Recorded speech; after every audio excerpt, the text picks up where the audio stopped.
लंकापति रावण के वध के बाद जब अयोध्यापति प्रभु श्रीराम की कीर्ति दूर दूर तक फैल रही थी और वह मर्यादा पुरुषोत्तम कहलाने लगे थे, तब एक दिन महादेव शिव की इच्छा भी मर्यादा पुरुषोत्तम श्रीराम से मिलने की हुई।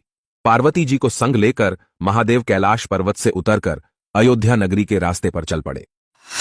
भगवान शिव और मां पार्वती को अयोध्या आया देखकर श्री सीताराम जी बहुत खुश हुए। माता जानकी ने उनका उचित आदर सत्कार किया और स्वयं भोजन बनाने के लिए रसोई में चली गई। इस बीच भगवान शिव ने श्री राम जी से पूछा, आपके सेवक हनुमान जी दिखाई नहीं पड़ रहे हैं? श्री राम बोले, वे बगीचे में हैं। शिवजी ने श्री राम जी से बगीचे में जाने की अनुमति मांगी और पार्वती जी का हाथ थाम कर बगीचे में आ गए। बगीचे की खूबसूरती देखकर उनका मन मोहित हो गया। आम के एक घने वृक्ष के नीचे हनुमान जी दीन दुनिया से बेखबर गहरी नींद में सोए थे और एक लय में खर्राटों से राम नाम की ध्वनि उठ रही थी। चकित होकर शिवजी और माता पार्वती एक दूसरे की ओर देखने लगे। माता पार्वती मुस्कुरा उठी और वृक्ष की डालियों की ओर इशारा किया। राम नाम सुनकर पेड़ की डालियां भी झूमने लगी थी और इनके बीच से भी राम नाम उच्चारित हो रहा था।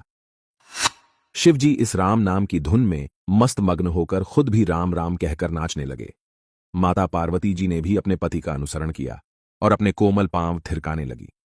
शिवजी और पार्वती जी के नृत्य से ऐसी झनकार उठी कि स्वर्गलोक के देवतागण भी आकर्षित होकर बगीचे में आ गए और राम नाम की धुन में सभी मस्त हो गए।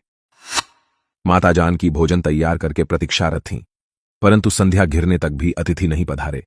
तब अपने देवर लक्ष्मण जी को बगीचे में भेजा।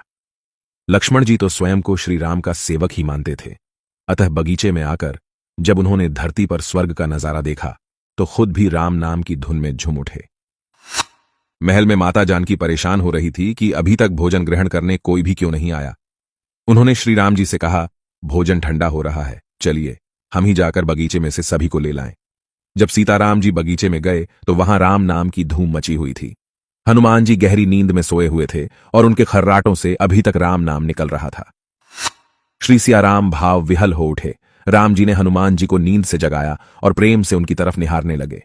हनुमान जी प्रभु को आया देख शीघ्रता से उठ खड़े हुए। नृत्य का समा भंग हो गया।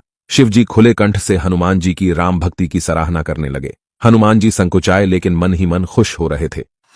श्री सियाराम ने भोजन करने का आग्रह भगवान शिव जी से किया। सभी लोग महल में भोजन करने के लिए चल पड़े। माता जानकी भोजन परोसने लगी। हनुमान जी को भी श्री राम जी ने पंक्ति में बैठने का आदेश दिया। हनुमान जी बैठ तो गए, परंतु आदत ऐसी थी कि राम जी के भोजन करने के उपरांत ही सभी लोग भोजन करते थे। आज श्री राम के आदेश से पहले भोजन करना पड़ रहा था। माता जानकी हनुमान जी को भोजन परोसती जा रही थी, पर हनुमान का पेट ही नहीं भर रहा था। सीता जी कुछ समय तक तो उन्हें भोजन परोसती रही, फिर समझ गई इस तरह से तो हनुमान जी का पेट नहीं भरेगा। उन्होंने तुलसी के एक पत्ते पर राम नाम लिखा और भोजन के साथ हनुमान जी को परोस दिया। तुलसी पत्र खाते ही हनुमान जी को संतुष्टि मिली और वह भोजन खाकर उठ खड़े हुए। भगवान शिव ने प्रसन्न होकर हनुमान जी को आशीर्वाद दिया कि आपकी राम भक्ति युगों युगों तक याद की जाएगी और आप संकट मोचन कहलाएंगे।